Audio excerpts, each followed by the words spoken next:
እነዚህንና ሌሎች ዘገባዎችን ይዘናል። አብራችሁን ቆዩ።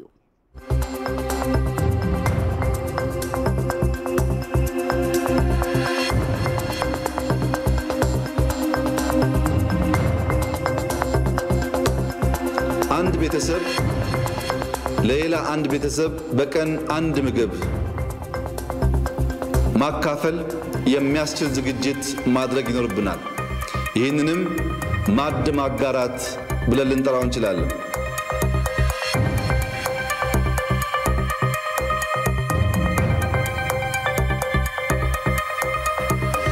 የዩኒቨርሲቲ መምህራን፣ ወጣቶች ልዩ ልዩ ምርምሮች፣ ጥናቶች እና የፈጠራ ስራዎች በመስራት አዳዲስ ፈጠራዎችን እንድታሳዩ ከናንተ በተጨማሪም የአርት ሰዎች የተለያየ የአርት ስራ በመስራት ጭንቅላታችን እንድንጠቀም ከዚህ ጥቃት ሀገራችንና ህዝባችን እንድንከላከል አደራ ልላችሁ ፈልጋለሁ።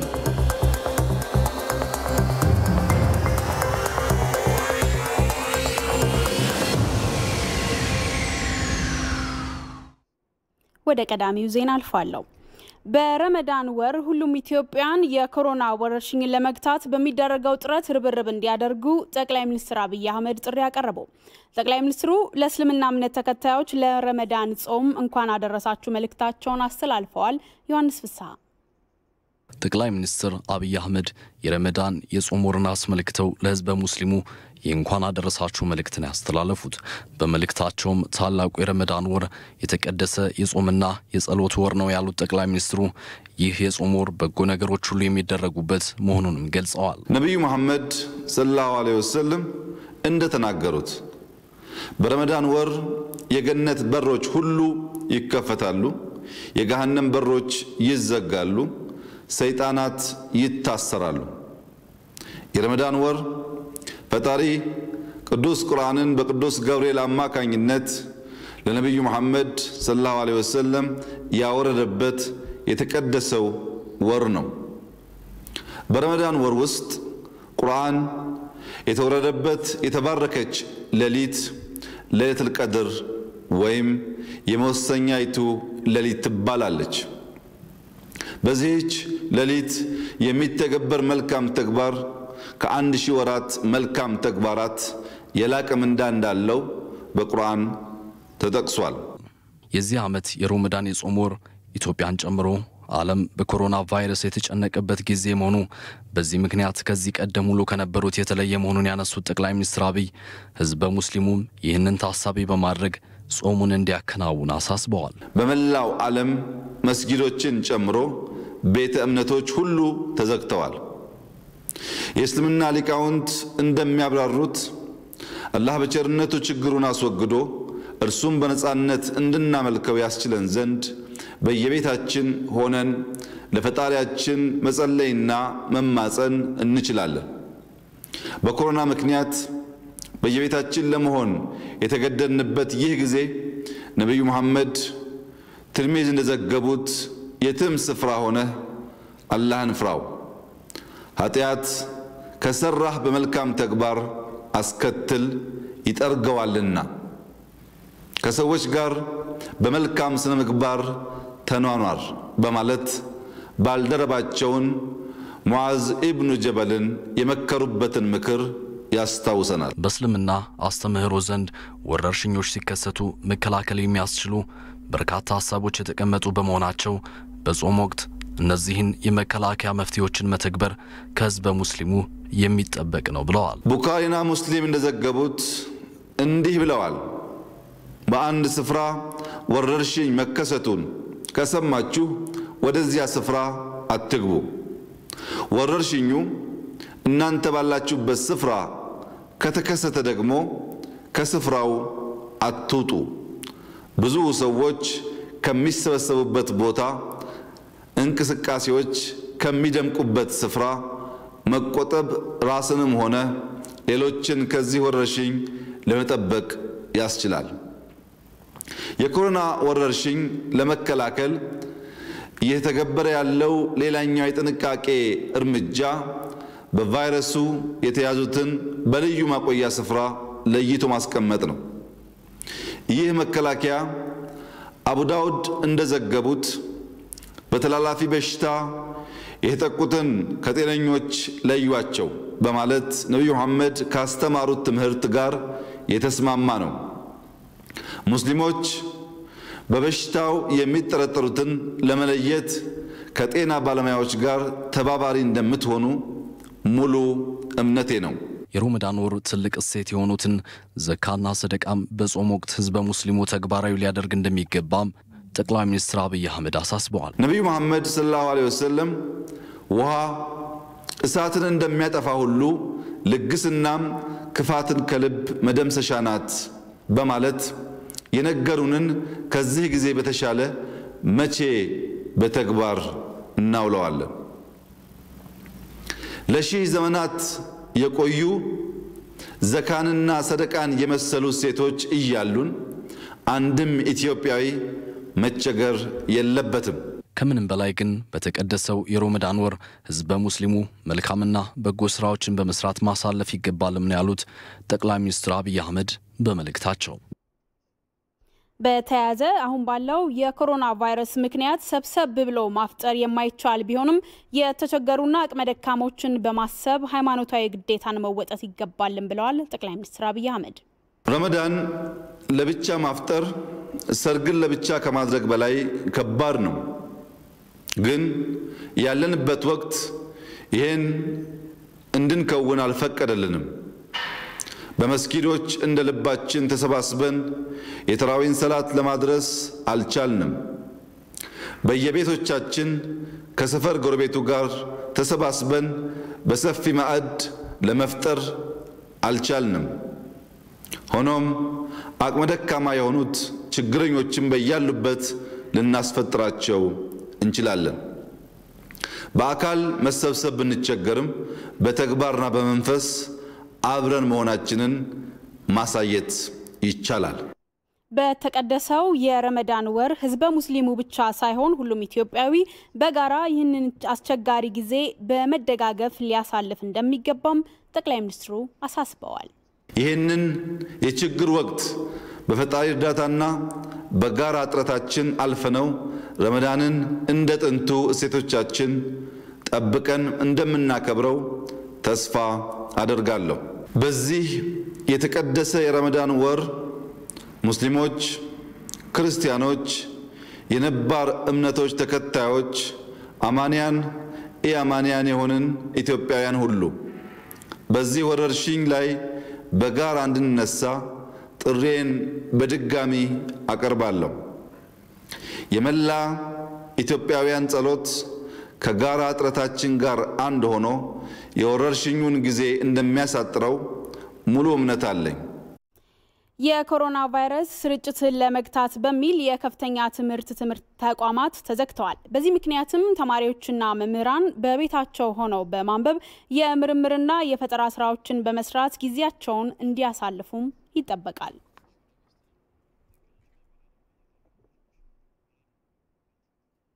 በዚህ ጉዳይ ላይ ተጨማሪ ማብራሪያ ሊሰጡን የሳይንስና ከፍተኛ ትምህርት ሚኒስትር ፕሮፌሰር ሂሩት ወልደማርያም እዚህ ስቱዲዮአችን ይገኛሉ። ጤና ይስጥልን፣ እንኳን ደህና መጡ ብለናል። ጤና ይስጥልኝ፣ እንኳን ደህና ቆያችሁኝ። እናመሰግናለን። እንግዲህ የከፍተኛ ትምህርት ተቋማት አሁን ላይ ተዘግተዋል። ተማሪዎችና መምህራን ደግሞ ጊዜያቸውን በተለያዩ ጉዳዮች እንዲያሳልፉ ይፈልጋልና ምናልባት ግምገማ አድርጋችሁ ከነበረ ጊዜያቸውን በምን መልኩ ነው እያሳለፉ ያሉት? ቀዳሚ ጥያቄ እናድርገው። እሺ፣ አመሰግናለሁ። አው እንደተባለው የፊት ለፊት መማር ማስተማር እና የምርምር ስራ ለጊዜው ተቋርጧል። ነገር ግን ትምህርት ተማሪዎቹ በያሉበት ሆነው ኦንላይን እንዲቀጥል ሰፊ ስራዎች ተሰርተዋል፣ እየተሰሩም ነው እና ኦንላይን ላይ ማቴሪያሎች ተቀምጠውላቸው በስልካቸውም ላፕቶፕም ካላቸው አክሰስ አድርገው እንዲያነቡ ከመሄዳቸው በፊት ይዘው እንዲሄዱ በሶፍት ኮፒም አንዳንድ ዩኒቨርሲቲዎች በሃርድ ኮፒም ማቴሪያሎቹን ሰጥተዋቸዋልና ከትምህርቱ ሳይራራቁ እያነበቡ እያጠኑ እንዲቆዩ ያ እንዳለ ሆኖ ግን በተለይ ኮቪድ-19 ከመከላከል አኳያ ተቋሞቻችን አሁን ላይ ሰፊ ስራዎች ዘርፈ ብዙ ስራዎችን እያከናወኑ ይገኛሉ። ዋና ዋናዎቹን ለመጥቀስ ሁሉም በሚባል ደረጃ ሁሉም ዩኒቨርሲቲዎች አሁን ላይ የማህበረሰብ አገልግሎት እየሰጡ ነው። ማህበረሰብ አገልግሎት ስል በተለይ ግንዛቤ ማስጨበጫ ስራዎች ማህበረሰብ ውስጥ በመግባት ስለ ወረርሽኙ እንዴት መከላከል እንደሚቻል ምን መደረግ እንዳለበት ኢቭን በገበያ ውስጥም በየመንደሩም እየገቡ የማስተማር ስራ አመራሩ መምህራኑም እየተካሄደ ይገኛል። ሌላ ለተቸገሩ ወገኖች መጠለያ የመስራት የምግብ እና ሌሎች ቁሳቁሶችን አቅርቦትም እያደረጉ ይገኛሉ። ከዛ ባሻገር ግን አሁን ላይ 25 ዩኒቨርሲቲዎቻችን ለለይቶ ማቆያነት በዚህ ወረርሽኝ የተጠረጠሩ ሰዎች በተለያዩ አቅጣጫዎች በድንበርም የገቡ ውስጥም ማህበረሰብ ውስጥ የተጠረጠሩ ሰዎች ተለይተው የሚቆዩባቸው ሆነው ያን አገልግሎት እየሰጡ ነው 25 ዩኒቨርሲቲዎቻችን። በዛም እስካሁን 9000 ያህል ሰው ተስተናግዷል እየተስተናገደ ይገኛል። 1500 ያህል እንትናቸውን ቆይታቸውን ጨርሰው የወጡ አሉና ዩኒቨርሲቲዎች አክቲቭሊ እዚህ ላይ እየሰሩ ነው። ሌላ ደግሞ በምርመራ ማዕከልነትም ኮቪድ-19 አሁን የምርመራው ቦታዎች እየሰፉ ነው ያሉት እና ከጤና ሚኒስቴር ጋር በመነጋገር በየዞኑና ክልሉ ያሉ ጤና ቢሮዎችና ለዚህ የተቋቋሙ ግብረ ኃይሎች ጋር በመሆን ዩኒቨርሲቲዎቻችን 8 ዩኒቨርሲቲዎች አሁን ባለኝ መረጃ የምርመራ ማዕከልነት አገልግሎት መስጠት ዝግጅት እየጨረሱ ነው። የጀመሩም አሉ እንደ ጅማ አይነቶች። ሌላ የሪሰርች ስራም በተለይ የመልክ ኮቪድ-19 ዙሪያ ያጠነጠነ ቅድመ ኮቪድ እና ድህረ ኮቪድ ምንድነው የሚሆነው የሚለውን ማህበራዊ ተጽዕኖን ኢኮኖሚ ተጽዕኖን የፖለቲካ የስነ ልቦና በርካታ ዓለማችንም ሀገራችንም ማህበረሰባችንም ኢቭን ኢንዲቪጁዋሊም እንደ ግለሰብም ከኮቪድ በኋላ ከወጣን የተለየ ይሆናል የሚል ትንበያ ነው ያለው እና ያንን ተጽዕኖ በሚመለከት መልቲ ዲሲፕሊነሪ የሆኑ ጥናቶች ግብረ ኃይሎች በዩኒቨርሲቲው ተቋቁመው ካሁኑ መረጃ እየሰበሰቡና እየሰነዱ ወደ ትንተናም እየገቡ ነው ያሉትና ከዚህም አልፎ ለመከላከል ሰፊ የሆነ የፈጠራና የቴክኖሎጂ ስራዎችም የዳበሩበትና እየታዩ ያሉበት ነው። በአሁን ላይ በተቋሞቻችን ለምሳሌ ሳኒታይዘር በስፋት እያመረቱ ለማህበረሰቡ እያከፋፈሉ ነው። ንክኪ የሚያስቀሩ አንዳንድ ቴክኖሎጂ ከዛም አልፎ አልባሳት ለሕክምና ባለሙያዎች የሚሆን ልዩ አልባሳት ለምሳሌ ባህር ዳር ቴክስታይል ቴክኖሎጂ ያለው ጥሩ ምርት አውጥቷል። ኢቭን ሜካኒካል ቬንቲሌተር እንደና አስቱ አይነት ሙከራዎች የፈጠራ የምርምር የቴክኖሎጂ ስራቸውን እንደውም ከበፊት ከነበረው በበለጠ ጠንካራ በሆነ መንገድ እየሰሩ ነው። እኛም እየተከታተልን ቪዲዮ ኮንፈረንስ ሬጉላርሊ እያደረገን እየደገፍናቸው እየተከታተልናቸው ነው የምንገኘው። መልካም። ይህን በሽታ በመቆጣጠር ሂደት ውስጥ ዩኒቨርሲቲዎች ከፍተኛ የትምህርት ተቋማት የራሳቸውን አስተዋጽኦ በዚህ መልኩ እየተወጡ ነው። በሌላ አቅጣጫ ደግሞ የገልጽ ለገልጽ ትምህርት ሙሉ በሙሉ ሊባል በሚችል መልኩ ቆሟል። ስለዚህ በቴክኖሎጂ አማካኝነት ተማሪና መምህራንን የማገናኘት ስራዎች ይጀምራሉ ተብሏልና ምን ያክል ውጤታማ ሆኗል? የተጀመሩ እንቅስቃሴዎች ምን ይመስላሉ? አው እንግዲህ እንደ ከፍተኛ ትምህርት አሁን ገና ነው እየገባንበት ያለ ነው እና እንግዲህ በርካታ የማስተማሪያ ማቴሪያሎች ሞጁሎችም አሉ። መጻፎችም ኦንላይን መጻፎች 80,000 ያህል መጻፎች አሁን ኦንላይን መጻፎች የተገዙ ኦሬዲ የጋራ ፕላትፎርም አለ የከፍተኛ ትምህርት ሁሉም ሼር የሚያደርጉበት እና እዛ ላይ የማስተማሪያ ቁሳቁሶች ሰነዶች ኢቭን የቪዲዮ ሌክቸሮች ሁሉ እያሰራን ነው እናረጋለን። እንግዲህ አክሰስ አድርገው በቀላሉ እያነበቡ ይቆያሉ የሚል ነው። በተለይ ለድህረ ምረቃ ግን ቁጥራቸውም ሪሌቲቭሊ ጥቂት ነው።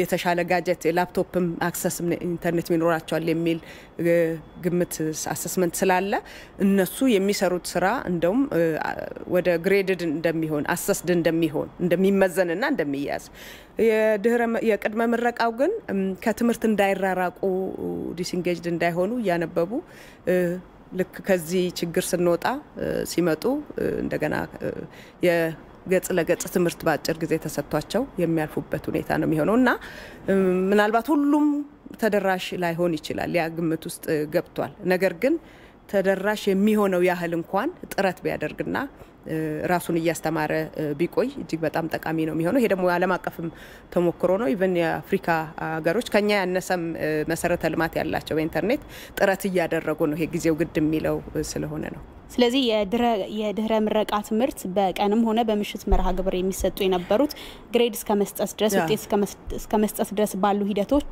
የመማር ማስተማር ሂደት ይቀጥላል። ትክክል። አዎ መምህሮቹም ከተማሪዎቹ ጋር በቪዲዮ ኮንፈረንስም በዙምም አድቫይዘሮችም ዋን ቱ ዋን ሊሆን ይችላል በዛ መልክ ግንኙነታቸውን አጠናክረው እንዲቀጥሉ እና እንዲሰሩ ነው። እኛም ሰፊ ስራ እየሰራን ነው። አሁን ያንን የማስተማር ኦንላይን ላይም የትሬኒንግ ትናንታውን ሰፊ ትሬኒንግ ተሰጥቷል።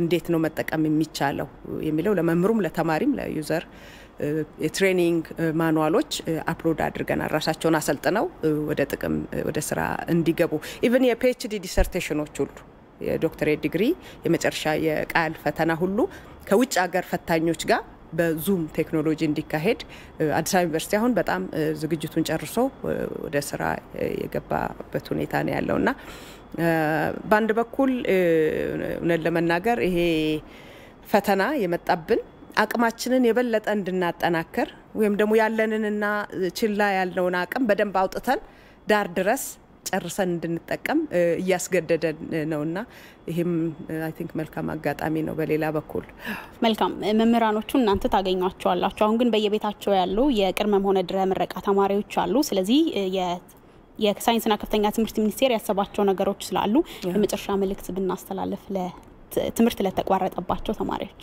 እሺ በዚህ አጋጣሚ ተማሪዎቻችን በያላችሁበት ሆናችሁ ይሄን ጊዜያችሁን ይሄ ከድሚያችሁ ላይ የሚቀነስ ጊዜ ነው እያንዳንዱ ቀንና በዋዛ ፈዛዛ እንዲሁ እንዳያልፍባችሁ ወይም ደግሞ እንዲሁ ስለ በሽታው በስጋትና በፍርሃት ተሸብባችሁ እሱን ስታሰላስሉ ብቻ እንዳትቀመጡ የቀረበላችሁን ማቴሪያል አክሰስ እያደረጋችሁ እያነበባችሁ በእውቀትም በክህሎትም ራሳችሁን ከፍ ወዳለ ደረጃ እንድታደርሱና አጠቃላይ የሰብዕና ግንባታ ላይ ራሳችሁ ላይ እንድትሰሩና በመትመጡበት ጊዜ የተሻለ አቅም ያላችሁ ተማሪዎች ሆናችሁ ወደፊት የምትቀጥሉበት ሁኔታ እንዲፈጠር የየበኩላችሁን ስራ እንድትሰሩ መምህራንም እዚህ ላይ የምትችሉትን ያህል ማገዝ አለባችሁ። አመራሩም ከሳይንስና ከፍተኛ ትምህርት ጋር ባረግነው ውይይት ኦንቦርድ መጥቷል ይዞታል እና እንግዲህ አደራ ጭምር ለማለት ነው። እናመሰግናለን። የሳይንስና ከፍተኛ ትምህርት ሚኒስቴር ሚኒስትር ፕሮፌሰር ሂሩት ወልደማርያም እዚህ ስቱዲዮአችን ድረስ መጥተው ለሰጡን ተጨማሪ ማብራሪያ እናመሰግናለን። መልካም ቀን። እናመሰግናለሁ። እሺ የኮሮና ቫይረስን ለመከላከል የወጣውን የአስቸኳይ ጊዜ አዋጅ በማስተግበር መንግስት ከቫይረሱ ስርጭት ሊታደገን ይገባል ሲሉ የኢትዮጵያ ቴሌቪዥን ያነጋገራቸው የአዲስ አበባ ነዋሪዎች ጠይቀዋል።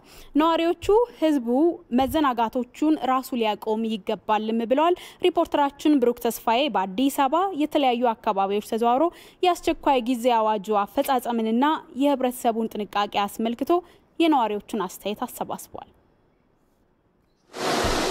ማህበረሰቡ እየታሸ ነው ሲገባይም ሲሄድም መደበኛ ነው። ምንም ስለ ቫይረሱ ግንዛቤ ያላቸው አይመስልንም። አብዛኛውን ጊዜ ስለ መርካቶ ነው የሚነገረው፣ ግን ስለ ጀሞ ለምንድን ነው መታችሁ ማይዘግቡት ብለን በሙሉ ፖሊሶችም ህግ አስከባሪዎችም የሚያዩ አይመስልንም። ካፌዎች ጋር ሄደ በምትመለከትበት ጊዜ ካፌዎች ውስጥም አሁን ወረድ ብላችሁ ብታዩ ኪሩ አካባቢ ላይ ካፌዎች በጣም ያሳዝኑሃል። ለምንድን ነው ይሄ የሚሆነው የሚለው ነገር በእኛ ላይ ብዙ ጥያቄ ይፈጥርብናል። ብዙ ጊዜ እኔ በእግሬ እጓዛለሁኝ እንደማየው ሁሉ የመንግስት መመሪያዎች በጣም እየተጣሱ ናቸው። ህግ አስከባሪዎቹም በአካባቢውም የሉም። ይሄ እንደምታየው ነው በሙሉ አጠቃላይ። እንደውም ከዚህ የበለጠ ፍግፍግ ያለ አለ። ከ11 ሰዓት በኋላ ስታየው ደግሞ እንደገና ገበያው እንደ ሜክሲኮ እንደምታየው እጅብ ብሎ ነው ገበያው የሚካሄደው። ይሄ የመንግስት መመሪያ ተግባራዊ ካልሆነ እስከ መቼ ድረስ ነው የሚያስኬደን? ታክሲም ተራም እንደምታየው ነው። በጣም ጭንቅ አለ። እኛ በመኪና ስናልፍ አይተናል እና ሰው እያሳዘነንም ነው እያናደደንም ነው። ግን አስተያየት የምሰጠው መንግስት ህዝቡን ቢቻል በራሱ የሆነ አሁን ባወጣው አዋጅ መሰረት ከቤት መውጣት ባይኖር ማንም ሰው ዝም ብሎ ቡና ሊጠጣ ዝም ብሎ ሊዞር ነው ብዙ ሰው የሚወጣው። ስራ ሲወጣ ምን ያያለው ብዙ ሰው ዝም ብሎ ያለ ስራ ነው የሚወጣውና ርቀት የሚባል ነገር እኔ እየተጠበቀ አይደለም። አሁን እኔ በማይ እየተሻሸ እየተገፋፋ ነው ያለውና ይሄንን መንግስት በራሱ እንትን ካላለ ህዝቡ በራሱ ፈቃድ እያደረገ አይደለም ማንኛውንም ነገር። ስለዚህ መንግስት ይሄንን ኃላፊነት ወስዶ የዜጋን ግዴታ መወጣት አለበት ብዬ ነው ማስበው። ህብረተሰቡም የራሱን ድርሻ እየተወጣ አይደለም። እንደ መንግስትም ደግሞ መንግስት ማስፈጸም ያለበትን በተለይ በዚህ ወቅት አስቸኳይ ጊዜ አዋጅ ላይ ነን ያለነው የደንብ ከማስከበር አንፃር ርቀት ከማስጠበቅ አንፃር ታክሲ ጋር ያለውን ግርግር ስናይ እየተጠበቀ ያለበት ሁኔታ አይደለም እኔ ታዘብኩት። ይሄ ደግሞ ነገ ለከፋ ነገር ሊዳርገን ይችላል የሚል ስጋት እንደግል ይታየኛል። ታክሲ ውስጥ ሰው እየተጋፋ ነው፣ ያው ከወትሮ የተለየ አይደለም፣ እየተጋፋ ነው የሚገባው። ሰልፍም ላይ ዲስታንሱን ጠብቆ አይደለም እየተሰለፈ ያለው። ሆቴሎች ላይ፣ ጫት ቤቶች ላይ፣ መጠጥ ቤቶች ላይ የሚታዩ አሁንም ድሮ የነበረ መደበኛ ሰርቪሶች አሁንም እንደቀጠሉ ነው ያሉት። ጫት ቤቶች ለስሙ የታሸጉ ይመስላሉ፣ ግን በክር አስረው ፊት ለፊት ላይ ሲነግዱ ሲገፋፉ ይታያል። አሁንም ጀሞ አካባቢ ላይ ይሄ በደንብ የሚስተዋል ነገር ነውና እንደ መንግስት ይህንን ህግ ማስፈጸም መቻል አለበት። በዚህ ጉዳይ ላይ ተጨማሪ መረጃዎችን ሊሰጠን ሪፖርተራችን ብሩክ ተስፋዬ ጀሞ አካባቢ ነው የሚገኘው አዲስ አበባ የታዘባቸውን ነገሮች ይነግረናል። ጤና ይስጥልኝ ብሩክ፣ እንደምን ውለሃል? ቀደም ሲል ያሰባሰብካቸውን የህብረተሰብ አስተያየቶች ስንመለከት ነበረ። እንዳንተ ትዝብት ደግሞ የተመለከትካቸው ጉዳዮች ምንድናቸው? በተለይ የአዋጁ ተፈጻሚነት ጋር እንዲሁም የማህበረሰቡ ጥንቃቄ ጋር ተያይዞ። መልካም እንግዲህ ጤና ይስጥልኝ ብያለሁ መቅደስ። በኔም በኩል እንግዲህ የኮሮና ቫይረስን ለመከላከል መንግስት የአስቸኳይ ጊዜ አዋጅን እንግዲህ ሚያዝያ 3 ላይ ማውጣቱ ይታወቃል።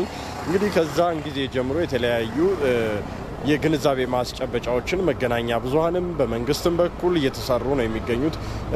ከዚህ ጋር ተያይዞ እንግዲህ ከአስቸኳይ ጊዜ አዋጁ ላይ የተካተቱ የተለያዩ ክልከላዎች አሉ። ከነዚህ ክልከላዎች መካከል እንግዲህ የቫይረሱን ስርጭት ለመግታት ሰዎች እንዳይሰበሰቡ ነው አንዱ የወጣው። እንግዲህ ለሃይማኖታዊ ሊሆን ይችላል፣ ለስብሰባ ፖለቲካዊ ስብሰባዎችም ሊሆን ይችላል፣ እንዲሁም ደግሞ ለማህበራዊ እንደ እድር እንደ ቁብ ላሉ ደቦ ላሉ የተለያዩ ማህበራዊ ጉዳዮችም ቢሆን ህብረተሰቡ መሰባሰብ እንደሌለበት፣ ከ4 ሰው በላይ መሰባሰብ እንደሌለበት ደንግጓል። 4 ሰውም ቢሆኑ ግን ርቀታቸውን 2 የዋቂ እርምጃ ያክል መጠበቅ መቻል አለበት አንዱ ሰው ከሌላኛው ሰው የሚሉ ድንጋጌዎች ይታያሉ። እነዚህ ድንጋጌዎች የወጡት እንግዲህ ሳይንሳዊ የሆኑ ትንታኔዎችን ተንተርሰው ነው። እነዚህ የአስቸኳይ ጊዜ አዋጁ ሲወጣ አንደኛ የበሽታውን ስርጭት አስቀድሞ ለመከላከል በሽታው ከገባም ደግሞ ስርጭቱን ለመቆጣጠር የሚያስችሉ ስራዎችን እንግዲህ ዓላማ አድርጎ የወጣ የአስቸኳይ ጊዜ አዋጅ ነው። ሆኖም ግን በተለያዩ አዲስ አበባ አካባቢዎች ተዘዋውረን ለመቃኘት እንደቻልነው እንዲሁም ደግሞ አሁን በመገኝበት ጀሞ አካባቢ በተለይም በርካታ ሰዎች በዚህ በጋራ መኖሪያ ቤቱ አማካኝነት ወይም በኮንዶሚኒየሙ አማካኝነት በርካታ ሰዎች ተሰብስበው የሚኖሩበት እንደመሆኑ መጠን የህብረተሰቡ ጥንቃቄ ምን ይመስላል፣ የአስቸኳይ ጊዜ አዋጁ አፈጻጸም ምን ይመስላል ስንል የተለያዩ ነዋሪዎችን አነጋግረናል። እንግዲህ በፐብሊክ ትራንስፖርት ወይም ደግሞ በህዝብ የአውቶቡስ ተጠቃሚዎችም ሆኑ አገልግሎት ሰጪዎችም ጋር ያሉትን ጥንቃቄዎች በምንመለከትበት ወቅት አገልግሎት ተጠቃሚዎቹ ወይንም ደግሞ የትራንስፖርት ተሳፋሪዎቹ ርቀታቸውን ጠብቀው አይደለም የሚሳፈሩት፣ በጣም ተጠጋግተው ነው። ከመደበኛው ከዚህ ቀደም ከምናውቀው ህይወት እምብዛም የተለየ ነገር አይደለም። እኛም ለመታዘብ ይቻልነው ያነጋገርናቸው ሰዎች የገለጹት። ከዚህ በተጨማሪ የቫይረሱ በኢትዮጵያ ውስጥ መከሰቱ ከተገለጸበት ሰሞን አካባቢ እንደምናስታውሰው በርካታ ቦታዎች ላይ የእጅ መታጠቢያ የተለያዩ የውሃ ማጠራቀሚያዎች ተዘጋጅተው ሰው እጁ እንዲታጠብ ንጽህናውን እንዲጠብቅ እንዲሁም ደግሞ አልኮል አገልግሎት ሰጪ ተቋማትም ላይ እንዲሆን እየተደረገ ነበር የነበረው። ሆኖም ግን አሁን እኛ ለመታዘብ እንደቻልነው በህዝብ ትራንስፖርት በታክሲዎችም ውስጥ ሰዎች ሲገቡ ንጽህናቸው ሊጠብቁበት የሚያስችላቸው የውሃ አቅርቦቶችን አላየንም። በበጎ ፍቃድ ስራም የተሰማሩ ሰዎች የተወሰነ ሰሞን ያደረጉት እንቅስቃሴ ነበር። እነዚህ ሁኔታዎችን መቀዛቀዝ አይተናል። በግብይት ስፍራዎች ፈጽሞ ለማሰብ የሚያዳግቱ ሁኔታዎችን ነው የምናየው። ቫይረሱ የተከሰተ የማይመስልባቸውን ሁኔታዎች ሁሉ ለመታዘብ ችለናል። በርካታ የህዝብ እንቅስቃሴ ነው ያለው። መንግስት የህዝብ እንቅስቃሴውን የትራንስፖርት እንቅስቃሴውን ለመቀነስ የተለያዩ አይነት መመሪያዎችን አውጥቶ ተግባራዊ እንዲሆኑ እያደረገ ነው የሚገኘው። ሆኖም ግን አፈጻጸሞቹን ስናያቸው ከመደበኛው ህይወት እምብዛም የተለዩ አይደሉም። በተለይም በትራንስፖርት ህዝብ በሚበዛባቸው አካባቢዎች ላይ ሰው ቢያንስ የፊትና የአፍና የፍንጫ መሸፈኛ ጭምብል ወር ደግሞ ማስክ የምንለውን መጠቀም እንዳለበት ተገልጿል። ሆኖም ግን ይህ ተግባራዊ ሲሆን አይታይም። ከዚህ ውጭ ደግሞ የህግ አስከባሪዎች የደንብ አስከባሪዎች አሉ በየአካባቢው እነሱ እነዚህን ጉዳዮች ሊከታተሉና ሊቆጣጠሩ ይገባል ሲሉ አስተያየት ሰጪዎቹ ነግረውናል። ምክንያቱም በአካባቢው ላይ ምናልባት በጣት የሚቆጠሩ የህግ አስከባሪዎች የታክሲ ተራ አስከባሪዎችን ነው እንጂ ያየነው እምብዛም ሀገር አስቸኳይ ጊዜ አዋጅ ላይ እንዳለች ዓለምን ያስጨነቀ ማህበራዊ ኢኮኖሚያዊ እንዲሁም ፖለቲካዊ ቀውስን የሚፈጥር አሳሳቢ የሆነ በሽታ መኖሩን ሰው ያልተገነዘበ በሚመስል ሁኔታ እንዲሁ ሰዎችንም በመገናኛ ብዙሃን የምንሰጣቸው የተለያዩ መረጃዎች አሉ። ይሄን ያክል ህዝብ ሞተ፣ ይሄን ያክል ህዝብ ተያዘ፣ ይሄን ያክል ሰው እንዲህ ሆነ እየተባለ የሚሰጡ አሰቃቂ መረጃዎችንም ሳይቀር ከተለያዩ የምዕራብ ዓለም ሀገራትም እየተሰማ ነው ያለው። ይህ ነገር አይሆንም ተብሎ አይታሰብም። ኢትዮጵያ ውስጥ ላይ እንግዲህ ቫይረሱ መግባቱ ተገልጿል። የቫይረሱ ስርጭት እየጨመረ የሚያዙ ሰዎች እየጨመረ በመጣ ቁጥር ህብረተሰቡ ይበልጥ መጠንቀቅ ሲገባው እነዚህ ሁኔታዎች እየሆኑ እንዳልሆነ ነው እንግዲህ የተገነዘብነው። ያነጋገርናቸውም ሰዎች መንግስት እንግዲህ የአስቸኳይ ጊዜ አዋጅን ያወጣው በመደበኛ ህግ ማስፈጸም የማይቻሉ ጉዳዮችን ለማስፈጸም በመሆኑ ይህንን በቁርጠኝነት ሊሰራ ይገባል ብለዋል። ጥንቃቄ የሚያደርጉ ሰዎች ያሉ ቢሆንም በአብዛኛው ግን የጥንቃቄ ሁኔታው መዘናጋት ወደ ቀድሞ ሁኔታ የመመለስ ሁኔታዎችን ታዝበናል። በዚህ ረገድ የመንግስት የህግ ማስፈጸምን ጉዳይ ዜጎች በነጋገርናቸው ሰዎች በጣም በስፋት በአመክሮ የጠየቁበት ጉዳይ ነው። ከዚህ ውጭ በጋራ መኖሪያ ቤቶች ላይ ሰብሰብ ብሎ የአምልኮ ሁኔታዎችን የመፈጸም ጉዳዮች እንዳሉም እንዲሁ ጥቆማዎቹ ደርሰውናል። ይህን እንግዲህ የሚመለከተው አካል ሰምቶ ተገቢውን ክትትልና እርምጃ መውሰድ የሚኖርበት እንደሆነ ነው ያነጋገርናቸው ሰዎች የገለጹልን። ለጊዜው ያሉት መረጃዎች እነዚህ ናቸው። እንግዲህ ታሞ ከመሟቀቅ አስቀድሞ መጠንቀቅ ነው የሚባለውና መንግስት የሚያወጣቸው መመሪያዎች አዋጆች ለህዝቡ ለራሱ ደህንነት ነው። ህዝቡም ግን ለእያንዳንዱ ሰው አንዳንድ የህግ አስከባሪ ፖሊስ ወይንም ደግሞ ደንብ አስከባሪ ሰው ለአንድ ሰው አንድ ሊመደብ አይችልም። ራሱ ደግሞ ኮንሺየስ ሆኖ በራሱ ግንዛቤውን ይዞ ጥንቃቄ ሊያደርግ እንደሚገባም ተገልጿል። ለጊዜው ያሉ መረጃዎች እነዚህ ናቸው። አመሰግናለሁ። ብሩክ ተስፋዬ እናመሰግናለን ለመረጃዎችህ። መልካም ቀን። ከዚሁ ጉዳይ ጋር በተያያዘ ደግሞ አዲስ አበባ አዲሱ ገበያ አካባቢ ያለውን የትራንስፖርት እንቅስቃሴ ሪፖርተራችን አዲስ ዓለም ተሾመ ተመልክተዋለች። ተከታትለን እንመለስ። የኮሮና ቫይረስ ወይም የኮቪድ-19 ኢትዮጵያ ውስጥ መግባቱ ከተረጋገጠ ጊዜ ጀምሮ በመንግስት በኪነ ጥበብ ባለሙያዎች በተጽዕኖ ፈጣሪ ሰዎች ህብረተሰቡን ግንዛቤ ማሳደግ የሚችሉ የተለያዩ ተግባራት እየተከናወኑ ነው የሚገኙት። እንደሚታወቀው እንግዲህ ከዚህ ቫይረስ ራሳችንን በቀላሉ ከምንከላከልበት መንገድ መካከል የእጅ ንጽህናችንን በአግባቡ መጠበቅ፣ በቻልነው አቅም ከቤታችን መቆየትና ርቀታችንን መጠበቅ እንደሆነ ይታወቃል። እንግዲህ በአዲስ አበባ ከተማ በአዲሱ ገበያ አካባቢ ያለው የህብረተሰብ እንቅስቃሴ ምን ይመስላል፣ እየተጠነቀቁ ነው ወይ የሚለውን ለማየት ወተን እዚህ ተገኝተናል። እንግዲህ በዚህ አካባቢ ላይ እንደምትመለከቱት በርካታ ሰዎች የታክሲ ወይም ደግሞ የትራንስፖርት እየጠበቁ ነው የሚገኙት። ይህ አካባቢ ለወትሮም ቢሆን በርካታ የንግድ ተቋማት ያሉበትና የህብረተሰቡ እንቅስቃሴ ከፍተኛ የሆነበት አካባቢ ነው። በተለይም ከዚህ አዲሱ ገበያ ወደ ሱሉልታ የሚሄዱ በርካታ ሰዎች ነው እንደምትመለከቱት ሰልፍ ይዘው ያሉት። ምንም እንኳን ርቀታቸውን እንዲጠብቁ የተሰመሩ መስመሮች ቢኖሩም እንደምትመለከቱት በርካታ ሰዎች ተጠጋግተው ነው ያሉት። እንዲሁም ደግሞ እዚህ አካባቢ ላይ ረጅም ሰዓትን ነው እንግዲህ እንደሚቆዩ የነገሩን ተሳፋሪዎች። ለዚህ ምክንያቱ ደግሞ ተሽከርካሪዎች ወይም ታክሲዎች ደግሞ ከመጫን አቅማቸው ከግማሽ በታች እንዲጭኑ ከመደረጉ ጋር ተያይዞ የተወሰኑ ሰዎችን ብቻ ይዘው እንደሚሄዳቸው መጠን በርካታ ሰዎች እዚህ አካባቢ ላይ ለሰዓታት ቆመው ትራንስፖርት ለመጠበቅ እንደሚገደዱም ጭምር ይህ ደግሞ ላላስፈላጊ ነገር እየዳረጋቸው እንደሆነ ነው የነገሩን። እንግዲህ ታክሲ የሚጠብቁ ወይም ወደ ሱሉልታ የሚሄዱ የተለያዩ የትራንስፖርት አማራጮችን የሚጠብቁ የህብረተሰብ ክፍሎች በአማካኝ ከአንድ ሰዓት እስከ 1 ሰዓት ከ30 ድረስ እዚህ ቦታ ላይ ለመቆም እንደሚገደዱምና ይህ ደግሞ አስቸኳይ እርምጃና አስቸኳይ መፍትሄ ሊሰጠው እንደሚገባም ነግረውናል። እዚህ ርዕሰ ጉዳይ ላይ እንቆያለን ተመልካቾቻችን። ተጨማሪ ውይይቶች እንድናደርግ እንግዳ ጋብዘናል። እንግዳችን የህግ ባለሙያ የሆኑት አቶ ቴዎድሮስ ጌታቸው ናቸው። አቶ ቴዎድሮስ ስለመጡልን እናመሰግናለን።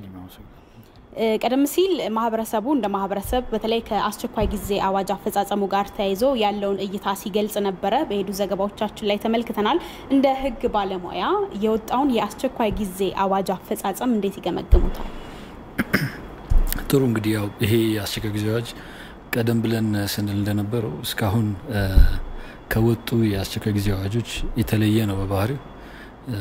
ከምናውቃቸው ዓለም ላይም ከተለመዱት የአስቸኳይ ጊዜ አዋጅ መነሻ ምክንያቶች ጤና መሰረት በማድረግ የወጣ የአስቸኳይ ጊዜ አዋጅ በመሆኑ የተለየ ነው። ከዚህ ቀደም እናቃቸው የአስቸኳይ ጊዜ አዋጆች በመንግስት ፍላጎት በብዛት የፖለቲካ አለመረጋጋትን ተከትለው የሚወጡ አዋጆች ናቸው። ይሄኛው ግን የህዝብን ጤና ለመጠበቅ ሲባል ለህዝብ ጥቅም ለጠቅላላው ህዝብ ጥቅም ሲባል የወጣ አዋጅ ነው። በአስገዳጅ ሁኔታዎች ውስጥ የወጣ አዋጅ ነው እንጂ ተፈልጎ አይደለም ማለት ነው። በፖለቲካ አመራሩም በመንግስትም ማለት ነውና ስለዚህ ለህዝብ ተብሎ ሲባል ለህዝብ ጥቅም ሲባል የወጣ አዋጅ ነው።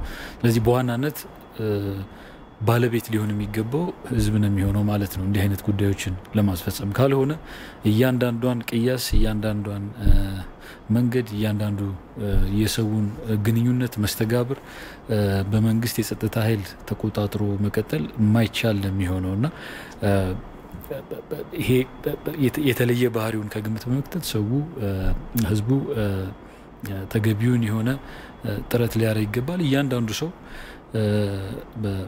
በዛ አግባብ ነው በዛ በኃላፊነት መንፈስ ነው ሊንቀሳቀስ የሚገባውና እንግዲህ አሁን እናንተም ስታቀርቡ እንዳየሁት ያው ራሴም በአንዳንድ መልኩ እንደምታዘበው ያለው የአስቸኳይ ጊዜ አዋጅ አፈጻጸም ከአዋጁ መውጣትና በኋላ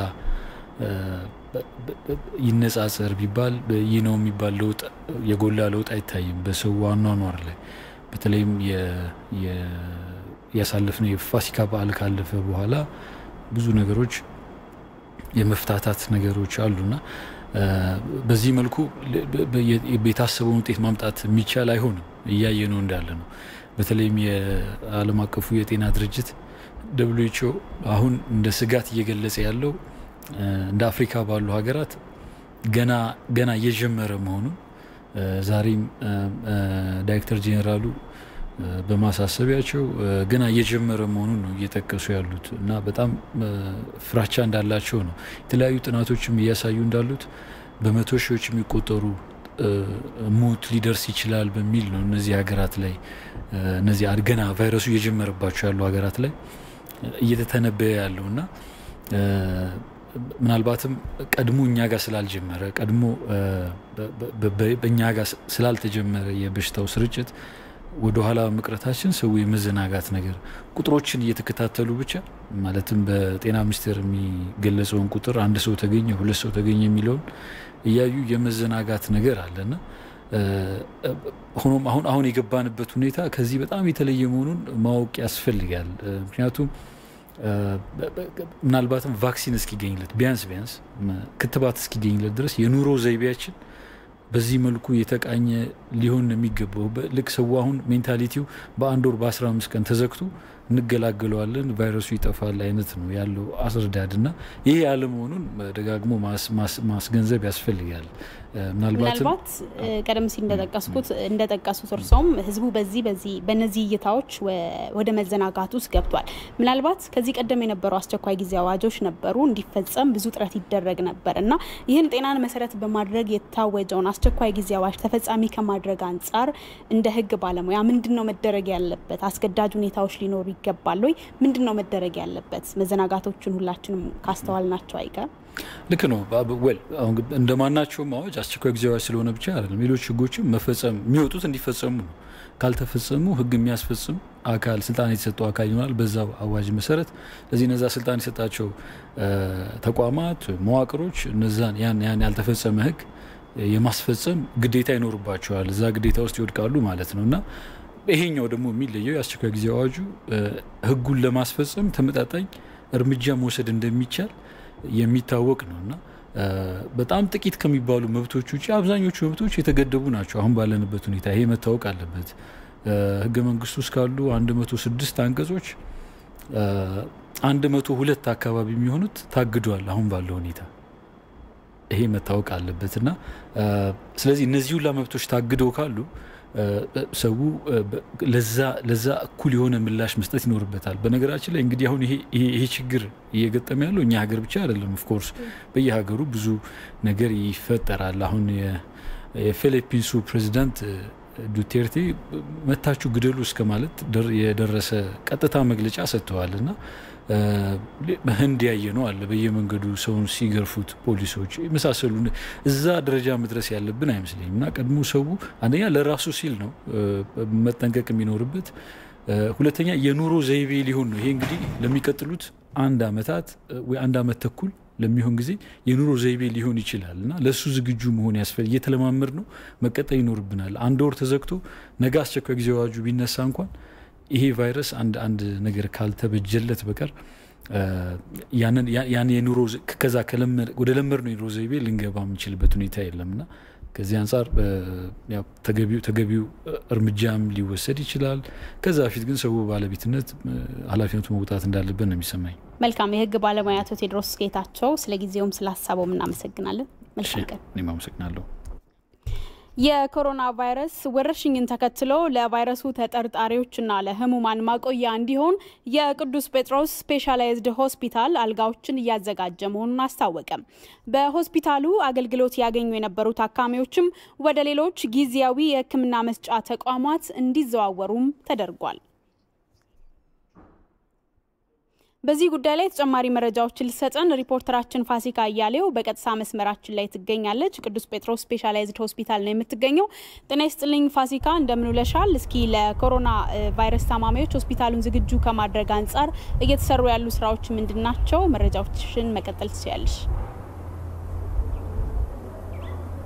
አመሰግናለሁ መቅደስ እንግዲህ የኮሮና ቫይረስ ወረርሽኝ መከሰትን ተከትሎ የተለያዩ ተቋማት በቫይረሱ ለተጠረጠሩ ግለሰቦች ማቆያነት እንዲውሉ እንዲሁም ደግሞ ቫይረሱ ለተገኘባቸው ግለሰቦች የለይቶ ማከሚያም እንዲውሉ እየተደረጉ መሆኑ የሚታወቅ ነው። ከነዚህ ውስጥ እንግዲህ የተለያዩ ሆስፒታሎችም የለይቶ ማቆያ ማዕከላት እየተደረጉ ነው። ቀደም ሲልም ከቀናት በፊት የተመለከትነው የሚሊኒየም አዳራሽ እንደዚሁ አልጋዎችን በማዘጋጀት ለለይቶ ማቆያነትና ለጽኑ ህሙማን ታካሚዎች እየተዘጋጀ መሆኑን ተመልክተናል። ከዚህ ጋር ተያይዞ ግለሰቦችም የራሳቸውን ህንጻዎች ድርጅቶች ለዚሁ አገልግሎት እየሰጡ እንደሆነ ተመልክተናል። ከዚህ ቀደም ይህ የቅዱስ ጴጥሮስ ሆስፒታልም ስፔሻላይዝድ ሆስፒታልም ለዚሁ አገልግሎት እንዲውል ራሱን ሆስፒታሉ እየተዘጋጀ እንደሆነ ነው የተመለከትነው ዛሬ ማለት ነው። እንግዲህ የቅዱስ ጴጥሮስ ስፔሻላይዝድ ሆስፒታል ከ30 በላይ የሚሆኑ የተላመደ ቲቢ ህክምና የልብ ህክምና የጭንቅላት ቀዶ ጥገና እንዲሁም ደግሞ ተላላፊ ያልሆኑ በሽታዎችንም ጭምር ከ30 በላይ የሚሆኑ በሽታዎችን ህክምና የሚሰጥ ተቋም ነው። ይህ ሆስፒታል እንግዲህ ከእነዚህን ህክምናዎች የሚያገኙ በብዙ ሺህ የሚቆጠሩ ታካሚዎችም ጭምር የሚስተናገዱበት ነው። እንግዲህ ለኮሮና ቫይረስ ወረርሽኝ ታካሚዎች ማቆያነት እንዲሁም የለይቶ ማከሚያና ማቆያ እንዲሆን አልጋዎችን በሆስፒታሉ እየተደረገ ነው እየተዘጋጀ ነው ማለት ነው። ለነዚህ ታካሚዎች የሚውል ከ401 የሚደርስ አልጋዎች እየተዘጋጁ ነው በዚህ ሆስፒታል። ከ50 በላይ የሚሆኑት ደግሞ ለጽኑ ህሙማን የሚሆኑ አልጋዎች ናቸው ዝግጅት እየተደረገላቸው የሚገኘው። በዚህ ሆስፒታል እንግዲህ ታካሚዎች ቀደም ሲል አገልግሎት ያገኙ የነበሩ ታካሚዎች በዚሁ ሆስፒታል አቅራቢያ ወደሚገኙ ሆስፒታሉ አብሯቸው ይሰራ የነበሩ ቀደም ሲል አብረው በጋራ ይሰራ እና ያግዛቸው የነበሩ ሁለት ጤና ጣቢያዎች እንዲዘዋወሩ ተደርጓል። የእንጦጦ ፋና ጤና ጣቢያና የሽሮ ሜዳ ጤና ጣቢያዎች እነዚህ ቀደም ሲል በቅዱስ ጴጥሮስ ሆስፒታል ህክምና ያገኙ የነበሩ ታካሚዎች ወደ እነዚህ ጤና ጣቢያዎች ተዛውረው ቀደም ሲል ያገኙ የነበሩትን ህክምና በነዛው ማዕከላት እንዲያገኙ ነው እየተደረገ የሚገኘው።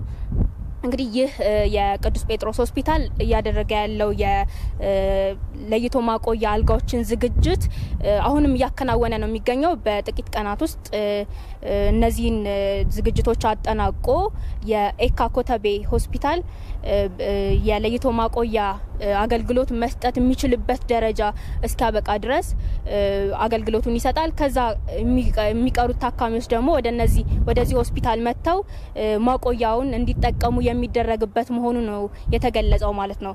ከዚህ በተጨማሪ እንግዲህ 4 የሚደርሱ በዚህ ሆስፒታል አሁን ላይ ማቆያ ተዘጋጅቶላቸው እየቆዩ ያሉ ተጠርጣሪዎች የቫይረሱ ተጠርጣሪዎች ይገኛሉ። እነዚህ የቫይረሱ ተጠርጣሪዎች እንግዲህ ገና ተጠርጣሪ ናቸው። ናሙናቸው ተወስዶ ምርመራ እየተደረገ ነው የሚገኘው። ውጤታቸው አልታወቀም። እነዚህ ማቆያዎች እንግዲህ ለነዚህ ታካሚዎች የሚውሉ እንደሆኑ ነው የተገለጸው። ታካሚዎችም ከዚህ ቀደም እዚህ ይገለገሉ የነበሩ ታካሚዎችም የሕክምና ሁኔታቸው ሳይቋረጥ እዚህ ያገኙ የነበረውን ሕክምና የሕክምና ባለሙያዎች እንዲሁም ቁሳቁስ የምርመራም ሂደት ሳይቋረጥባቸው በሌሎች የጤና ማዕከላት እንዲያገኙ እየተደረገ መሆኑ ነው የተገለጸው። ፋሲካ ለመረጃዎች እናመሰግናለን። መልካም ቀን። የኢትዮጵያ አየር መንገድ ከኮሮና ቫይረስ ስርጭት ጋር በተያያዘ ያጋጠመውን ችግር ለመፍታት የጭነት አገልግሎቱን አጠናክሮ እንደሚቀጥል አስታወቀ። አየር መንገዱ በ12 የጭነትና በ15 የመንገደኞች አውሮፕላን አማካኝነት የጭነት አገልግሎት እየሰጠ ይገኛል። ሁናቸው ታየ ተጨማሪ ዘገባ አለው። የኮሮና ቫይረስ ተጽዕኖ እያሳደረባቸው ከሚገኙ ዘርፎች መካከል የአቪዬሽን ኢንዱስትሪው ቀዳሚውን ድርሻ ይዛል። ዓለም አቀፍ የአየር ትራንስፖርት ተቋም አይታ መረጃ እንደሚያመለክተው የቫይረሱ ስርጭት በአቪዬሽን ገቢው ላይ በዓለም አቀፍ ደረጃ እስከ 314 ቢሊዮን የአሜሪካን ዶላር ገቢ ሲያሳጣ አፍሪካም እስከ 5 ቢሊዮን የአሜሪካን ዶላር የሚደርስ ጉዳት በአቪዬሽኗ ላይ ያጋጥማታል። የአፍሪካ ኩራት የሆነው የኢትዮጵያ አየር መንገድ ደግሞ በቫይረሱ ከተጎዱት መካከል አንዱ ነው። የኢትዮጵያ አየር መንገድ የኮሮና ቫይረስ ያሳደረውን ተጽዕኖ ለመቋቋምም የተለያዩ አማራጮችን እየተገበረ ይገኛል። አየር መንገዱ ምንም እንኳ የመንገደኞች አገልግሎት ሙሉ በሙሉ በሚባል ደረጃ ቢቋረጥበትም የጭነት አገልግሎት እስከ 25 በሚደርሱ አውሮፕላኖቹ እየሰጠ ይገኛል።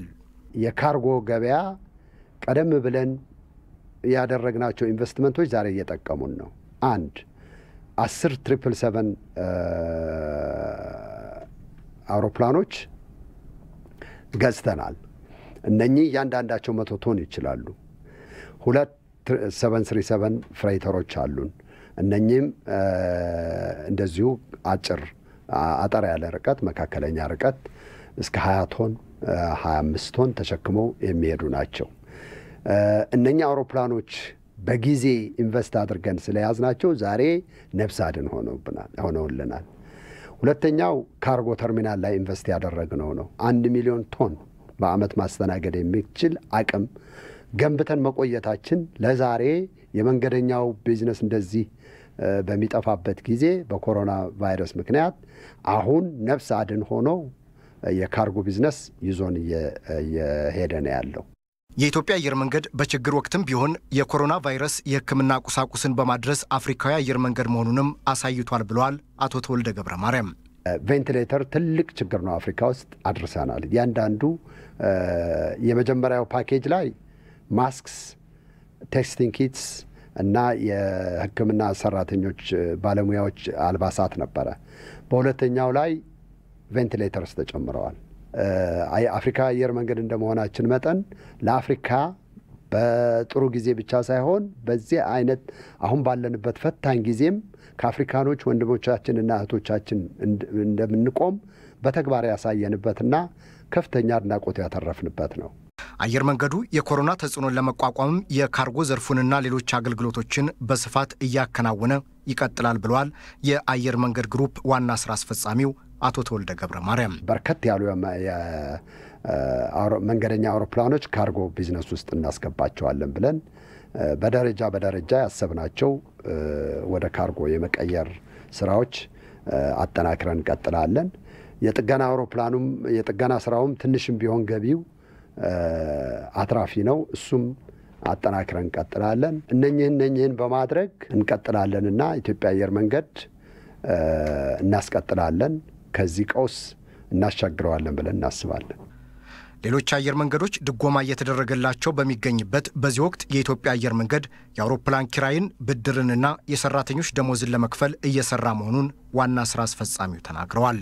ብድር ከነወለዱ መክፈል፣ የአውሮፕላን ኪራይ መክፈል፣ ደሞዝ መክፈል የሚያስችለንን ካሽ ጀነሬት ማድረግ አለብን። ያንን ካሽ ዛሬ ጀነሬት የምናደርገው ከካርጎ ነው። ያንን ከወር እስከ ወር አጣጥመን መሄድ የህልውና ጉዳይ ነው የሚሆነው። የኢትዮጵያ አየር መንገድ በአሁኑ ወቅት 12 ዘመናዊ የጭነት አውሮፕላኖች ባለቤትም ነው።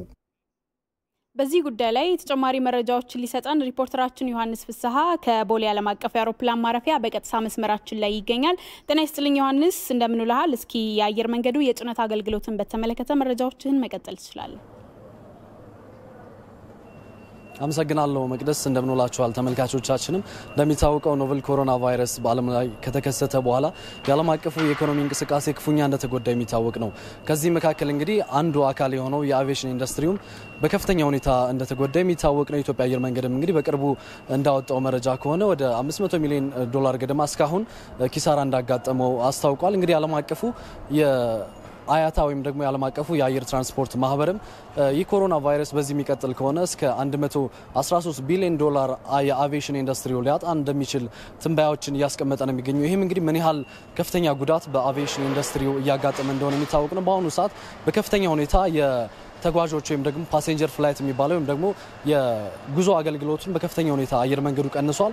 ስለዚህ ይህንን ለማካካስ የካርጎ አገልግሎቱን በከፍተኛ ሁኔታ እየጨመረ እንደሆነ ነው የታወቀው። ቀደም ሲል የሰማነውም ዜና ላይ እሱን ነው የተከታተልነው። ከዚህ መረጃ ጋር በተያያዘ ተጨማሪ መረጃ እንዲሰጡን የኢትዮጵያ አየር መንገድ ግሩፕ የካርጎ ክፍል ኃላፊ አቶ ፍጹም አባዲ እዚህ አጠገብ ይገኛሉ። የአጠቃላይ መረጃውን ከእሳቸው ጋር የምንከታተል ይሆናል።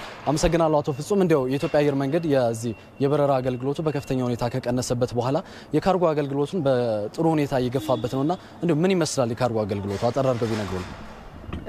አመሰግናለሁ ዮሐንስ። እንዳልከው የኢትዮጵያ አየር መንገድ ዳይቨርሲፋይድ የሆነ ስትራቴጂ ያለው መንገደኛ ካርጎ በሰባት የተለያዩ ቢዝነስ ዩኒቶች ነው የምንሰራው። የመንገደኛው መቀዛቀዝ በኮቪድ በተያያዘ ኦልሞስት ቆመዋል ማለት ይቻላል። ግን ያ ዳይቨርሲፋይድ የሆነ የቢዝነስ ስትራቴጂ ተከትሎ የካርጎ ገበያው በጣም እያደገ ያለበትና ኮቪድን ለመከላከል በሚደረጉ እንቅስቃሴዎች ብዙ የመድኃኒት ማጓጓዝ ላይ ነው ያለነው። በጣም በብዙ ቶኖች የሚቆጠሩ የመድኃኒት እያጓጓዝን ያለነው። ወደ ዓለም ሁሉ ነው እያጓጓዝን ያለነው። በትልቁ ግን ወደ አፍሪካ ብዙ እያጓጓዝን ያለንበት ሁኔታ ነው ያለው። ይሄ የምታዩት ካርጎ ተርሚናል ቀድመን ሰርተን ኦልሞስት 1 ሚሊዮን ቶን በአመት የሚያስተናግድ የመጋዘን ነው ሰርተን የቆየ ነው። ይሄንን ሰርተን በመቆየታችን ኮምፒቲቲቭ አድቫንቴጅ ወስደን የወርልድ ሄልዝ ኦርጋናይዜሽን የWFP ወይም ወርልድ ፉድ ፕሮግራም ይሄንን ሴንተር አድርገው የሀብ የማሰራጫ ሀብ አድርገው እንዲመርጡት አድርገናል። በአገልግሎት ደረጃ በጃክማ የሚደረገው ዶኔሽን በፕራይም ሚኒስተራችን አነሳሽነት የተደረገው እንቅስቃሴ ሙሉ በሙሉ ለ54 አገራት መጥቶ 50 አገራት አጓጉዘን ጨርሰን በ10 ቀን የታቀደው በ6 ቀን ጨረስ ነው። ሁለተኛው እንደገና ሌላ ዶኔሽን ለዚሁ ለኮቪድ የመጣው በ10 ቀን ገይን አቅደን ማለት ነው በ4 ቀን ጨርሰን ነው አሁን ያለነው። የቀረ ሶስተኛ እየመጣን ያለው። ስለዚህ አዲስ አበባ ቀድመን ገንብተን ስቴት ኦፍ ዘ አርት የሆነ መጋዘን ገንብተን መቆየታችን ተመራጭ እንድትሆን አድርጓታል። በካርጎ ኦልሞስት በ2 በ3 እጥፍ እየሰራን ያለ ነው። 80% መንገደኛ ቢሆንም 20% አሁን በአገልግሎት ላይና ብዙ አየር መንገዱን ተቋቁሞ ችግሩን ተቋቁሞ እንዲሄድ ለማድረግ ብዙ ስራ እየሰራን ያለ ነው። እንግዲህ መቅደስ ካለን ሰዓት አንጻር በተለይ ተጨማሪ መረጃዎችን አክረን በ7 ሰዓቱ የዜና ወጃ መለሳለሁ። ለአሁኑ ያለኝ መረጃ ይሄንን ይመስላል። ዮሐንስ ለመረጃዎች እናመሰግናለን። መልካም ቀን። የትራንስፖርት ዘርፉ ላይ የተጣሉ ክልከላዎችን ተላልፈው በተገኙ 789 ተሽከርካሪዎች ላይ እርምጃ መውሰዱን የደቡብ ክልል መንገድና ትራንስፖርት ቢሮ አስታወቀ። ክልከላዎቹን በአግባቡ ለመተግበር እንዲቻልም በሁሉም የክልሉ አካባቢዎች በተደራጀ መንገድ እየተሰራ ይገኛል ተብሏል። በዚህ ጉዳይ ላይ ተጨማሪ መረጃ ሊሰጡን የደቡብ ክልል መንገድና ትራንስፖርት ቢሮ ኃላፊ አቶ ማስረሻ በላቸው በቀጥታ ከሐዋሳ ስቱዲያችን ይገኛሉ። ጤና ይስጥልኝ፣ እንደምን ውለዋል? የበሽታውን ስርጭት ለመከላከል የትራንስፖርት ዘርፉ ላይ የተጣሉ ክልከላዎች አተገባበር ሁኔታ በአጠቃላይ በሁሉም የክልሉ አካባቢዎች ምን ይመስላል? አጠር አድርገው መረጃዎቹን ይንገሩ። አመሰግናለሁ። በፌደራል መንግስት ከወጣ አስቸኳይ ጊዜ አዋጅ ጀምሮ ከዛ በፊትም በክልላችን ሲተገበሩ የነበሩ ስራዎች አሉ።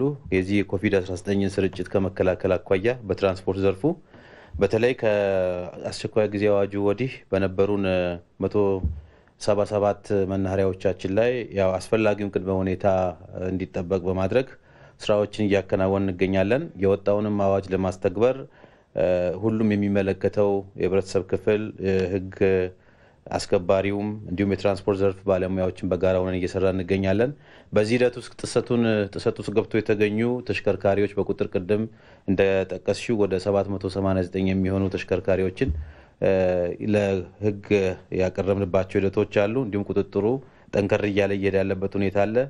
በዚህም ጋር ከዚህ ጋር ተያይዞ በጥሰት ውስጥ የተሳተፉ ተሽከርካሪዎችን ግምቱ ወደ ከ850 ሺህ ብር በላይ የሚሆን ቅጣት ወደ መንግስት ገቢ ያደረግንባቸው ሂደቶች አሉ።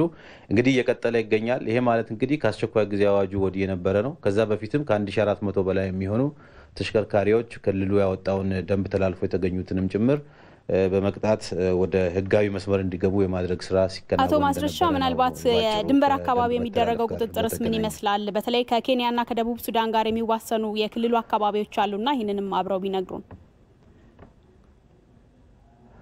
ድንበር አካባቢ ያለው ቁጥጥር በሚመለከት እንደሚታወቀው ክልላችን ከሁለት ውጭ ሀገራት ጋር ይዋሰናል። አንዱ ከደቡብ ሱዳንና ከኬንያ ጋር ነው። እነዚህ ሁለት ሀገራትን የሚያገናኙ 5 በሮች አሉን። እነዚህ 5 በሮች በቡርጂ ልዩ ወረዳ አካባቢ ቡርጂ በሚባል አካባቢ አለ። ክቢሽ የሚባል በኛንጋቶም አካባቢ እንዲሁም ዳሰነች የሚባል አርብቶ አደር ወረዳችን አካባቢ ነምረፑስ የሚባልና ቡቡ የሚባል ቦታ አለ። እንዲሁም ደግሞ በምዕራብ የክልላችን ቀጠና በምዕራብ ኦሞ አካባቢ በሱርማ ወረዳ አካባቢ መጁድ የሚባል ቦታ አለ። እነዚህ 5 መግቢያ በሮቻችን በሚገባ ጥበቃ ላይ ነው ያለው። ያ በመደበኛ ፖሊስም በልዩ ኃይልም እንዲሁም በሀገር መከላከያ ሰራዊት በጋራ በመሆን ጥበቃዎችን እናካሂዳለን። ያ ብቻ ሳይሆን በእነዚህ መግቢያ በሮች አካባቢ ላይ ኢንኬዝ ፍሰት ከተከሰተ መግባት መውጣት ስለሚኖር የኳራንቲን አገልግሎት ለመስጠትም ኳራንቲኖች በተለይ በአራቱ ላይ የተዘጋጁበት ሁኔታ ነው ያለው። እንግዲህ እዛ ላይ አብዛኛው ጊዜ እንቅስቃሴ የሚደረገው በሞተር ሳይክል ነው። በተለይ በቡርጂ አካባቢ ላይ የምንጋራቸው ህዝቦች ስላሉ በኬንያም በኢትዮጵያም እነዚህ ያው የመንቀሳቀስ ሂደት አለ። በቅርቡ ሲንቀሳቀሱ የነበሩትን በሞተር ሲንቀሳቀሱ የነበሩትን አቆይተን ወደ ኳራንቲን ያስገባንባቸው ሂደቶች አሉ ወደ 54 የሚሆኑትን። ከዛ ውጪ ባሉት አራቱ በሮቻችን አካባቢ እንቅስቃሴዎች ያን ያክል የሚንጸባረቁ አይደሉም። ጥበቃዎችም የተጠናከሩ ናቸው ቡርጂንም ጨምሮ። ግን በመሃሉ ሾልኮ ገቡትንም ይዘን ወደ ኳራንቲን ያስገባንባቸው ሂደቶች ያሉ መሆኑን ነው። ልዩ ትኩረት ሰጥተን ከምንጠብቃቸውና ከምንሰራቸው ስራዎች ውስጥ አንዱና ዋነኛው ድንበር አካባቢ ያሉ እንቅስቃሴዎችን በተለይ ትራንስፖርት እንቅስቃሴን የመግታትና የመቆጣጠር ሁኔታ ያለ መሆኑንም በዚህ አጋጣሚ ማሳወቅ እፈልጋለሁ። መልካም አቶ ማስረሻ እናመሰግናለን። መልካም ቀን። ከውጭ ምንጭ ወዳገኘነው ዘገባ እንሻገራለን። በሶማሊያ በ24 ሰዓት ውስጥ የ6 ሰዎች ህይወት በኮሮና ቫይረስ ምክንያት ማለፉን የሀገሪቱ መንግስት አስታወቀ። የቫይረሱን ስርጭት ለመክታት ጠንካራ ርብርብ እየተደረገ መሆኑንም የሀገሪቱ የጤና ሚኒስቴር ገልጿል። ዋለልኝ ታምር ተጨማሪ ዘገባ አለው። ቃሲም በሶማሊያ በለይቱ ማቆያ ማዕከል የኮሮና ምርመራ ሲያደርጉ ከነበሩት መካከል አንዱ ነው። በሽር በቆየበት ማዕከል የጤና ባለሙያዎች ባደረጉለት ምርመራ ከቫይረሱ ካገገመ በኋላ ለሲጂቲኤን እንደገለጸው ቫይረሱ ከወር በፊት በስራ ቦታ ነበር የያዘው። ቫይረሱ መጀመሪያ በጉንፋን መልክ ነበር የተከሰተብኝ። ከዚያም ራሴን በለይቶ ማቆያ የጤና ባለሙያዎች ክትትል ሲያደርጉልኝ ቆይቼ የኮሮና ቫይረስ ምርመራ ሲደረግልኝ ቫይረሱ እንዳለብኝ ተረጋገጠ። ከዚያ ወደ ሆስፒታል ገብቼ በተደረገልኝ ተደጋጋሚ ምርመራና እገዛ አሁን እየተሻለኝ በጥሩ ጤንነት ላይ እገኛለሁ። ሶማሊያ ሰሞኑን የኮሮና ቫይረስ ተጠቂዎች መኖራቸውም ተገልጿል። ሀገሪቱ ባለፈው ቀን ብቻ የ6 ሰዎችን ህይወት ስታጣ 286 ዜጎቿን ደግሞ ቫይረሱ እንዳለባቸው አረጋግጣለች። መንግስትም የአብዛኞቹ ተጠቂዎች ከፍተኛ ሕክምና የሚጠይቅ መሆኑን አረጋግጧል።